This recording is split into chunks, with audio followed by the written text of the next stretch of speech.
High on the cliffs of Durness, where the sea hammered the rocks like an endless drum, stood a crooked stone house, known as Wraith's End. Sailors swore they could see its lantern flicker from leagues away, though no one had tended it for years. Villagers whispered that the house itself was alive, waiting for someone bold or foolish enough to step inside. Eleanor Thatch, a young cartographer with more curiosity than caution, arrived at the village one stormy evening. She had heard tales of Wraith's End and the strange light that burned within. To her, such mysteries were not warnings but invitations. Armed with her journal, a compass, and a small lantern, she climbed the cliff path the villagers avoided. The house seemed to lean toward her as she approached, its windows dark, save for one faint glow on the upper floor. When she pushed the door, it gave way without resistance, swinging inward on rusted hinges. Inside, the air smelled of brine and old stone. Dust covered everything except for a narrow trail of footprints leading deeper in. Eleanor followed. Her lantern cast long shadows over cracked portraits and shelves lined with books swollen from damp. The footprints climbed the staircase, vanishing at the landing where the glow leaked beneath a door.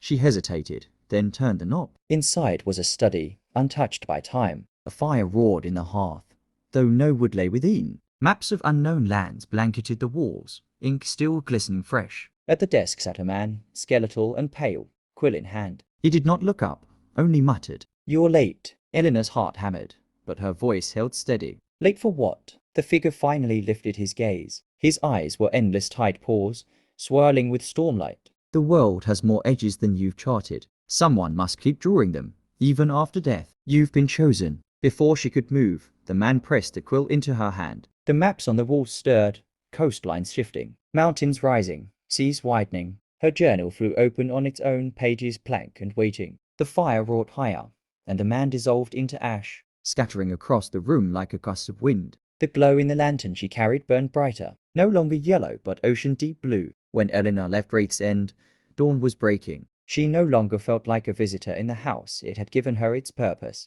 The cliffs seemed sharper, the horizon more alive. Wherever she walked, her compass spun wildly, pointing not north, but toward places no map had ever known. And far behind her, the crooked house waited, lantern lit, until the day it would need another.